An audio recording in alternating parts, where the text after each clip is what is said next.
Good morning. Morning మ్యాగజైన్కి స్వాగతం. ప్రముఖ దినపత్రికలు వస్తున్న వార్తల వెనకాల జరుగుతున్న పరిణామాలు చూద్దాం.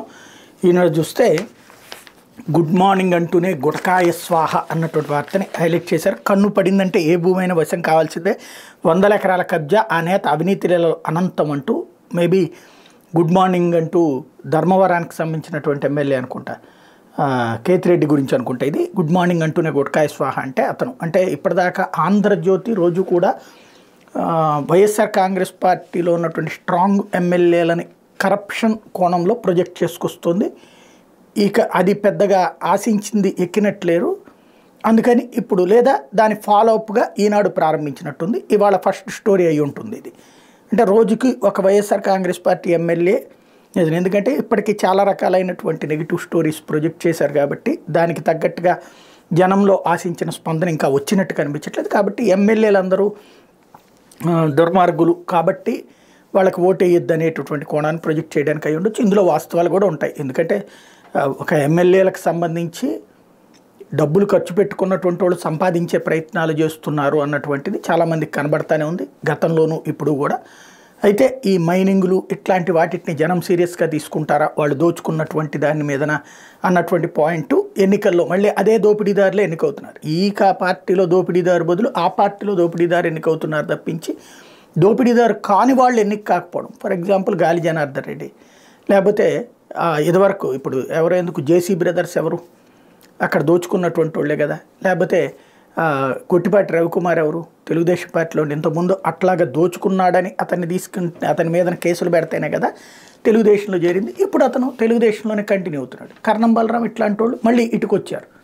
కాబట్టి రాజకీయ పార్టీలలో ఉంటూ మైనింగు, ఇసుక ఇట్లాంటిది సంపాదించుకోవడం అన్నటువంటిది సహజమైపోయింది. కొంతమందికి సాధ్యం అవుతుంది వాళ్ళ ఏరియాలో, కొంతమందికి సాధ్యం కావట్లేదు. అదే తేడాల్లో వార్తలు రాయడంలో తప్పేం లేదు. రాయడం వల్ల కనీసం వాళ్ళకి చురుకన్నా ఉంటుంది. అదే సందర్భంలో ఒక సీరియల్గా అంటే వైసీపీకి సంబంధించినటువంటి ఎమ్మెల్యేల మీద సీరియల్ని ఇద్దరు వరుసగా చేస్తున్నారనడానికి ప్రత్యక్షంగా కనబడుతోంది. ఇకపోతే వైకాపాకు మరొక షాక్. వేరే ఆ పార్టీకి గుడ్ బై చెప్పిన ఎంపీ శ్రీకృష్ణదేవరాయలు వేరే అభ్యర్థిని తెచ్చేందుకు అధిష్టాన ప్రయత్నం, అవమానంగా భావించిన ఎంపీ, ఆయన బాటలోనే మరికొందరు నేతలు.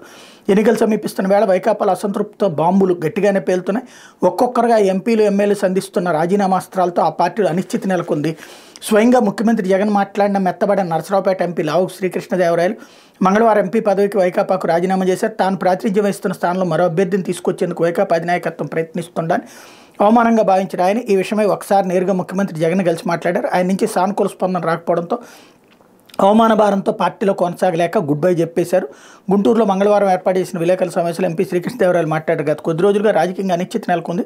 దీనివల్ల పార్టీకి ఉపయోగం లేదు, నాకు ఉపయోగం లేదు. ముఖ్యంగా కేడర్ ఎటు వెళ్లాలో అర్థం కాని పరిస్థితిలో ఉంది. ఇలాంటి పరిస్థితులకు ఫుల్ స్టాప్ పెట్టేందుకే రాజీనామా చేస్తున్నానని ఎంపీ ప్రకటించారు. నరసరావుపేట పార్లమెంట్ నియోజకవర్గం నుంచి కొత్త అభ్యర్థి నిలబెట్టాలని ప్రతిపాదన వైకాపా అధిష్టానం తెచ్చిందన్నారు. ఇలాంటి పరిస్థితుల్లో పార్టీ నుంచి బయటకు వచ్చానని తెలిపారు. గత ఎన్నికల్లో నరసరావుపేట పార్లమెంట్ స్థానం నుంచి ఆ ప్రాంత ప్రజలు తనను ఎంతగానో ఆదరించి గెలిపించారన్నారు.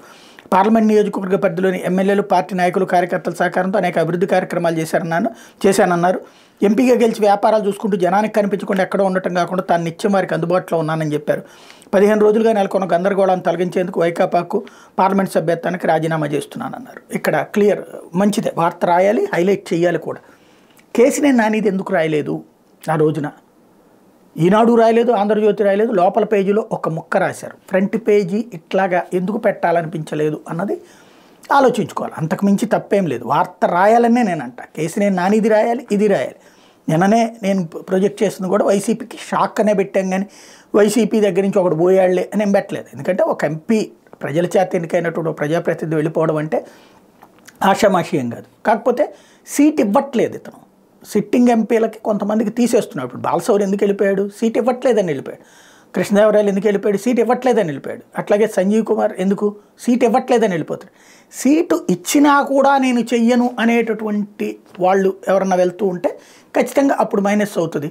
ఇప్పుడు ఇదైతే కనుక ఖచ్చితంగా మైనస్సే. ఒక పార్టీకి సిట్టింగ్ ఎంపీ వెళ్ళడం అన్నది తను కనీసం ఒక 5 నుంచి 10,000 ఓట్లు నియోజకవర్గం నుంచి ప్రభావితం చేయగలుగుతారు. కాకపోతే ఏకైక సమస్య ఏంటంటే వీళ్ళ కుటుంబం చాలా ఏళ్ల నుండి దశాబ్దాలుగా ప్రయత్నించింది రాజకీయంగా సక్సెస్ కావాలని. వీళ్ళ నాన్న లావు రత్తయ్య గతంలో లక్ష్మీపార్వతి ఎన్టీఆర్ పార్టీ తరపున కూడా పోటీ చేశారు, ఓడిపోయారు. అలాగే లోక్సత్తా నుంచి పోటీ చేసి ఓడిపోయారు. ఆయనకి సాధ్యం కాలేదు, కొడుకుకి సాధ్యమైంది. ఇప్పుడు కొడుకు మళ్ళీ తెలుగుదేశం పార్టీలోకి వెళ్ళి గుంటూరు నుంచి అదృష్టం పరీక్షించుకోవాలనుకుంటున్నట్టు కనబడుతోంది. మంచిదే. అయితే వార్త కవరేజ్ విషయంలోనే వివక్ష అన్నదే మనం ఇంతకుముందు కూడా ప్రస్తావించింది. లేకపోతే ఏడాదిలో 30 లక్షల ఓట్లు తొలగించేశారు, అందులో 14.26 లక్షల ఓట్లు వలసల పేరు తీసేసినవి. అసాధారణ స్థాయిలో ఓట్ల తొలగింపై అనేక అనుమానాలు, తుది జాబితా కూడా లోపాలమైవే. రోజు రాసి రాసి రాసి రాసి బెదిరించి, విసిగించి, వణికించి, చిరాకు తెప్పించి, అసహ్యం పుట్టించేలా చేసి ఎంత చేసినా వీళ్ళ పాపం ఆశించింది జరగలేదు. ఒకసారి గుర్తు తెచ్చుకోండి, గత 6-7 నెలల నుంచి రాస్తూనే ఉన్నారు అక్కడ తేడా చేశారు, ఇక్కడ తేడా చేశారని. అక్కడ ప్రత్యక్షంగా ప్రతి ఒక్కళ్ళకి తెలిసిన విషయం ఏంటంటే ఇతర రాష్ట్రాల్లో ఉన్నటువంటి వాళ్ళ ఓట్లు తీసేస్తున్నారు. అందులో వైసీపీ వాళ్ళని కాపాడుకునే ప్రయత్నం చేస్తున్నారు, మిగతా వాళ్ళే తీసేస్తున్నారు. వైసీపీ వాళ్ళే తీయించే ప్రయత్నం తెలుగుదేశం చేసింది, వైసీపీ కాపాడుకొస్తుంది. ఇది ఓపెన్ సీక్రెట్. అక్కడ ఇతర రాష్ట్రాల్లో ఇతర దేశాల్లో ఉన్నటువంటి వాళ్ళ ఓట్లు తొలగించడం అనేది జరిగింది. ఎందుకంటే కరెక్ట్గా ఎన్నికలప్పుడు వచ్చి ఇక్కడ ప్రభావితం చేసే ప్రయత్నాలు చేస్తున్నారు కాబట్టి దగ్గరగా 18 లక్షల, 20 లక్షల, 30 లక్షల అన్నటువంటిది లెక్క. హైదరాబాద్లోనే 20 లక్షల మంది దాకా ఉంటారన్నటువంటిది ఒక లెక్క. ఇతర రాష్ట్రాలు ఇతర దేశాల్లో కలిపితే ఇంకో 10 లక్షల మంది దాకా, కనీసం 30 లక్షలు అట్లాగా ఇక్కడ ఉండకుండా ఎక్కడో ఉంటూ వాళ్ళే ప్రభావితం చేస్తున్నారు. అంటే ఇక్కడ ఓట్లలో గెలుపోటముల తేడా అంతకుముందు 5 లక్షల ఓట్ల తేడా అయితే క్రిందటిసారి 20 లక్షల ఓట్ల తేడా. ఇప్పుడు ఆ తెలుగుదేశం పార్టీకి అనుకూలంగా వాళ్ళు వేస్తారని చెప్పి వైసీపీ చేస్తుందని వాళ్ళని కాపాడుకొచ్చుకోవడానికి తెలుగుదేశం ప్రయత్నం, తెలుగుదేశం మీడియా ప్రయత్నం. కానీ చట్ట ప్రకారం అయితే అట్లా ఉండటానికి వీలు లేదు అన్నదే ఇక్కడ లెక్క. ఆ చట్టాన్ని ఇంతకుముందు అమలు కానీలేదు, ఇప్పుడు అమలు చేశారు. ఇందులో వైసీపీ లబ్ధి పొంది ఉంటుంది, తెలుగుదేశం పార్టీ నష్టపోయి ఉంటుంది. అలా నష్టపోకుండా చేయడానికి చేసినటువంటి ప్రయత్నాలు ఒక్కసారి గుర్తు తెచ్చుకొని నేను ఆ రోజున కూడా ప్రస్తావించాను. చీఫ్ ఎన్నికల కమిషనర్ వీళ్ళందరూ వచ్చేస్తే ఇంకేముంది, అయిపోయింది, అది పీకేస్తున్నారు, ఇది పీకేస్తున్నారు అంటే కింద అధికారుల మీద సస్పెన్షన్లు లేకపోతే ఇట్లాంటి చిన్నపాటి పనులు చేస్తారు తప్పించి ప్రతిదీ వాళ్ళు చూడలేరు, వాళ్ళు చెయ్యలేరు. దీని వెనకాల ఒక పాలసీ మ్యాటర్ ఉంటుంది. ఆ పాలసీ మ్యాటర్ని వీళ్ళు కావాలని హైడ్ చేస్తున్నారని నేను ఆ రోజు ప్రస్తావించాను. ఇప్పుడు అది పాలసీ మ్యాటర్ ఏంటంటే ఇప్పుడు ఎందుకు నిమ్మగడ్డ రమేష్ కుమార్ గారు ఆయన కూడా పిటిషన్ల మీద పిటిషన్లు వేశారు కదా, ఆయన ఎన్నికల కమిషనర్ కానీ చేశారు కదా. ఏమైంది ఫైనల్గా? ఇవే ఉంటాయి రాజకీయాలు అంటే వార్తలు. ఇదివరకైతే కనుక పత్రికలో ఒక వార్త వచ్చిందంటే ఇది కరెక్ట్గా రాశాడరా, ఇదంటరా అని అనుకునేవాళ్ళు. ఇప్పుడు అనుకోవట్లేదు జనం. 100 అబద్ధాల మధ్యన ఒక్క నిజం రాస్తుంటే ఆ నిజాన్ని బేస్ చేసుకుని 100 నిజమని నమ్మలేకపోతున్నారు. అదే వస్తున్నటువంటి సమస్య. అసలు విషయం డైవర్ట్ అయిపోవడమే మరొక పాయింట్ అవుతున్నటువంటి రోజులు ఇవి. ఇకపోతే జగన్కి రాజ్యసభ ఎన్నికల వణుకు. 2021లో ఎమ్మెల్యే పదవి గంటా శ్రీనివాసరావు రాజీనామా 3 ఏళ్లకు ఇప్పుడు హడావిడిగా ఆమోదించిన స్పీకర్. విశాఖ ఉక్కు కర్మాగారం ప్రైవేటీకరణకు నిరసనగా విశాఖ ఉత్తర ఎమ్మెల్యే మాజీ మంత్రి గంటా శ్రీనివాసరావు తన శాసనసభ సభ్యత్వానికి చేసిన రాజీనామా స్పీకర్ తమ్మినేని సీతారాం దాదాపు 3 ఏళ్ల తర్వాత ఆమోదించారు. ఈ మేరకు శాసనసభ సెక్రటరియట్ మంగళవారం గెజిట్ విడుదల చేసిన గంటా తన ఎమ్మెల్యే పదవికి రాజీనామా చేస్తూ 2021 ఏప్రిల్ 12న స్పీకర్కి లేఖ పంపించారు. దాన్ని ఆమోదించాల్సిన 3-4 సార్లు స్పీకర్కు ఫోన్లో విజ్ఞప్తి చేశారు. మరోసారి ఆమదాల వలసలను స్పీకర్ ఇంటికి వెళ్ళి మరీ రాజీనామా ఆమోదించాల్సింది కోరారు. కానీ స్పీకర్ పట్టించుకోలేదు. ఇన్ని సంవత్సరాలు గడిచిపోయి కొన్ని వారాల్లో సార్వత్రిక ఎన్నికల షెడ్యూల్ వెలువడే అవకాశం ఉందని అందరూ భావిస్తున్న తరుణంలో హఠాత్తుగా స్పీకర్ గంటా రాజీనామా లేఖ గుర్తొచ్చింది. దానికి దుమ్ముదులిపి అడావిడిగా ఆమోదించేశారు. గంటా రాజీనామా లేఖను 3 ఏళ్లుగా పక్కన పెట్టిన స్పీకర్ పొరలో దాన్ని ఆమోదించాలన్న ఆలోచన తళుక్కుని మెరవడానికి కారణం ఏంటో, ఆ మంత్రాంగం వెనక మర్మం ఏంటో చిన్నపిల్లాడిని అడిగిన చెప్పేస్తారు. త్వరలో జరుగుతున్న రాజ్యసభ ఎన్నికల్లో పార్టీ అసంతృప్త ఎమ్మెల్యేలు ఎక్కడ చేయిస్తారని వైకాపా అగ్రనాయకత్వం వణికిపోతోంది. సాంకేతికంగా తగిన సంఖ్యాబలం లేకపోయినా రాజ్యసభ ఎన్నికల్లో తమ అభ్యర్థిని పోటీకి నిలపాలని తెలుగుదేశం పార్టీ ఇప్పటికే నిర్ణయించింది. ఆ నేపథ్యంలో గంటా రాజీనామాను ఆమోదించడం ద్వారా తెలుగుదేశం పార్టీకి ఒక ఓటైనా తగ్గుతుందనే ఉద్దేశంతోనే ఇంత హడావిడిగా స్పీకర్ ఈ నిర్ణయం తీసుకున్నారని విమర్శలు వెల్లువెత్తుతున్నాయన్నటువంటి వార్తని హైలైట్ చేసింది. ఇప్పుడు రోజాకి వ్యతిరేకంగా బగ్గుమంటున్న అసమ్మతి, ముదిరి పాకాన పడ్డ నగరి కలహాలు, ఆమెకు సీట్ ఇవ్వదని స్థానిక ప్రజాప్రతినిధుల డిమాండ్. మంత్రి రోజాకు ఆమె సొంత నియోజకవర్గ నగరంలోని అసమ్మతి సెగ తగులుతోంది. నగరంలో ఆమెకు వ్యతిరేకంగా వర్గపోరు తీవ్రమవుతోంది. పార్టీ కోసం పనిచేసిన వారిని మంత్రి రోజా పట్టించుకోవడం లేదని ఆమె అన్న ఆధిపత్యం మితిమూరిపోయిందంటూ స్థానిక నేతలు కొంతకాలంగా గుర్రుగా ఉన్నారు. చిత్తూరు జిల్లాలో చక్రం తిప్పుతున్న మంత్రి పెద్దిరెడ్డితోనూ ఆమెకు కొన్ని విభేదాలు ఉన్న విషయం తెలిసిందే. వైకాపాలో నియోజకవర్గాల సమన్వయకర్తల మార్పుల ప్రక్రియ మొదలైనప్పటి నుంచి నగర టికెట్ ఈసారి రోజాకి ఎవరైనా ప్రచారం మొదలైంది. ఈ క్రమంలోనే ఆమె వ్యతిరేకులు అసమ్మతి స్వరాలు పెంచుతూనే ఉన్నారు. మంత్రి రోజా సోదరుడు పుత్తూరు వైకాపా ఇన్ఛార్జి కుమారస్వామి రెడ్డి పురపాలక చైర్మన్ పదవి ఇప్పిస్తానని 40 లక్షలు తీసుకున్నారు. పుత్తూరు 17వ వార్డు ఎస్సీ కౌన్సిలర్ భువనేశ్వర్ మంగళవారం సంచలన వ్యాఖ్యలు చేశారు. మధ్యాహ్నానికి నగర పరిధిలో జడ్పీటీసీ సభ్యులు మల్లీశ్వరి మురళీధర్ రెడ్డి చిత్తూరు జిల్లా పరిషత్ కార్యాలయం వద్ద మీడియాతో మాట్లాడుతూ రోజాపై విమర్శలు గుప్పించారు. రోజా వద్దు అంటూ నిందించారు. వాస్తవంగా ఇది చాలా రోజుల నుంచి జరుగుతున్నటువంటి ఎత్తుగడే. జగన్మోహన్ రెడ్డి వాళ్ళిద్దరిని కలపడానికి ప్రయత్నించినా కూడా ఆమె శాంతి ఈడీ కార్పొరేషన్ చైర్మన్ అయితే అడ్డు తిరిగినటువంటిది అప్పట్లోనే చూశారు. కాబట్టి ఇప్పుడు ఎలక్షన్లకు సంబంధించి రేపో ఎల్లుండో లిస్ట్ రిలీజ్ అవ్వబోతున్నటువంటి సందర్భంలో ఓ రకంగా బ్లాక్మెయిల్ చేయడానికి లేదంటే కనుక అధిష్టానం మీద ఒత్తిడి తేవడానికి ఈ ఎత్తుగడ వేసినట్టు కనబడుతోంది. నిన్న లేకపోతే నిధులు రాక అభివృద్ధి చేయలేకపోతున్నాం మైలవరం ఎమ్మెల్యే వసంత కృష్ణప్రసాద్. నిధులు రాక అభివృద్ధి విషయంలో ఏమీ చేయలేకపోతున్నాం అని ఎన్టీఆర్ జిల్లా మైలవరం శాసనసభ్యుడు వసంత కృష్ణప్రసాద్ వ్యాఖ్యానించారు. ఏదోలో బతిమలాడి పనులు చేయించిన బిల్లులు రాక తిప్పలు పడాల్సి వస్తుందన్నారు. మంగళవారం జీకొండూరు మండలం వెలగలేరు ప్రాథమిక ఆరోగ్య కేంద్రం ప్రారంభం సందర్భంగా జరిగిన సభలో ఆయన మాట్లాడారు. గుత్తేదారులు బిల్లులు రాక తన కార్యాలయం చుట్టూ తిరుగుతుంటే చాలా ఇబ్బందిగా ఉందన్నారు. మైలవరంలో ఒక నాయకుడు కోట్ల విలువైన పనులు చేసి బిల్లులు రాకపోవడంతో మామిడి తోటను కూడా అమ్మేసుకున్నారని ఆవేదన వ్యక్తం చేశారు. 2 కళ్ళుగా ఉండాల్సిన అభివృద్ధి సంక్షేమంలో ఒంటి కంటి చూపు ఇబ్బందికరమన్నారు. సంక్షేమానికి ముఖ్యమంత్రి ప్రాధాన్యం ఇవ్వడంతో అభివృద్ధికి నిధులు తేవడానికి నానా తిప్పలు పడాల్సి వస్తుందన్నారు. ఈ నేపథ్యంలో తన రాజకీయ భవిష్యత్తును కాలమే నిర్ణయిస్తుందన్నారు. అంటే మేబీ పార్టీ మారతారనుకుంటా. తెలుగుదేశం పార్టీ కనుక దేవినేని ఉమాకి కాకుండా వసంత కృష్ణప్రసాద్ టికెట్ ఇస్తానంటే ఈయనట్టు వెళ్తారేమో మరి చూడాల్సి ఉంది. లేకపోతే సాక్షి మీరే నా సైన్యం అంటూ మన ప్రభుత్వంలో మంచి జరిగిన ఇళ్లలోని అక్క చెల్లెమ్మలే నా స్టార్ క్యాంపెయినర్లు. 4వ విడత ఆసరా నిధులు విడుదల కార్యక్రమంలో సీఎం జగన్ ఈ పథకం కింద 79 లక్షల మందికి 25,571 కోట్ల డ్వాక్రా రుణాలు చెల్లించాం. పొదుపు సంఘాలకు 0 వడ్డీ కింద 4,968 కోట్లు ఇచ్చాం. మొత్తంగా 31,000 కోట్లు అందించాం. 56 నెలల్లో ఏకంగా నేరుగా 2.53 లక్షల కోట్లు లబ్ధి. అర్హత ప్రాతిపదికగా రికార్డు స్థాయిలో సంక్షేమ పథకాల అమలు. మన ప్రభుత్వంలో 31 లక్షల మంది అక్క చెల్లెమ్మలకు ఇళ్ల పట్టాలు. ప్రస్తుతం 22 లక్షల ఇళ్ల నిర్మాణాలు. దేశంలో ఏ రాష్ట్రంలో కనిపించినంత తేడా ఏపీలో కనిపిస్తోంది. ప్రజలకు ఏ మంచి చేయని వారికి, ప్రజలను మోసం చేసిన వారికి ఇంత మంచి స్టార్ క్యాంపెయినర్లు ఉన్నారు. ప్రతి పేదింటికి అభివృద్ధి ఫలాలు అందించిన మీ బిడ్డకు, మంచి చేసిన మీ బిడ్డకు ఎలాంటి స్టార్ క్యాంపెయినర్ లేరు. అయితే మీ బిడ్డ వాళ్ళు ఎవరిని నమ్ముకోలేదు. వీళ్ళందరికంటే ఎక్కువ నాకు స్టార్ క్యాంపెయినర్లు ఉన్నారని గట్టిగా చెప్తున్నాను. మీ బిడ్డ ప్రభుత్వంలో మంచి జరిగిన ఇళ్లలోని అక్క చెల్లెమ్మలైన ఆ స్టార్ క్యాంపెయినర్లు. జెండాలు జత కట్టడమే టీడీపీ అజెండా, జనం గుండెల్లో గుడి కట్టడమే మీ జగన్ అజెండా అంటూ ఆయన నిన్న ఇచ్చినటువంటి స్పీచ్ హైలైట్ చేశారు. ఇకపోతే ఇలా వెలిగొండగా మరో కళ సాకారం. పూర్తయిన 2వ సొరంగం తవ్వకం పనులు. ఫిబ్రవరి మొదటి వారంలో 2 టన్నెళ్లను జాతికి అంకితం చేయనున్న సీఎం జగన్. దుర్భిక్ష ప్రాంత రైతులకు ఎన్నికల్లో ఇచ్చిన మాటను నిలబెట్టుకున్న సీఎం. మొదటి సొరంగాన్ని 2021 జనవరి 13న పూర్తి చేసిన రాష్ట్ర ప్రభుత్వం. ఆసియాలో అతి పొడవైన సొరంగాలను పూర్తి చేసి చరిత్ర సృష్టించిన సర్కార్. ప్రకాశం, నెల్లూరు, వైఎస్ఆర్ జిల్లాలో 4.47 లక్షల ఎకరాల్లో సాగునీటి సరఫరాకు మార్గం సుగమం. అలాగే 30 మండలాల్లో 15.25 లక్షల మంది తాగునీటి సమస్యకు పరిష్కారం. 2014 నుంచి 2019 మధ్య ఈ ప్రాజెక్టును దోపిడీ కేరాఫ్గా మార్చుకున్న చంద్రబాబు అన్నటువంటి వార్తని హైలైట్ చేశారు. లేకపోతే టీడీపీలో అయోమయం, వైసీపీలో అయోమయం అని ఈనాడు జ్యోతి రాస్తే సాక్షినేమో వాళ్ళ దాంట్లో అయోమయం రాస్తుంటుంది. తమ సంగతిని తేల్చాలని ఎక్కడికక్కడ నేతల పట్టు. క్షేత్రస్థాయిలో దిగజారిన పార్టీ పరిస్థితి. డబ్బున్న వారికి టికెట్టు, పార్టీని వీడేందుకు పలువురు సిద్ధం. గంటాను పట్టించుకొని చంద్రబాబు. బండారు సత్యనారాయణమూర్తి సీటుపై అయోమయం. తడాకా చూపిస్తామంటున్న గాజువా, కనకాపల్లి నేతలు పల్లాపేలా. తీవ్ర నిరాశలో అయ్యన్న. పార్టీ కార్యక్రమాలకు దూరం. ఉమ్మడి గోదావరి జిల్లాల నేతల్లో జనసేన చిచ్చు. మోసపోయాయని మండిపడుతున్న దేవినేని ఉమ.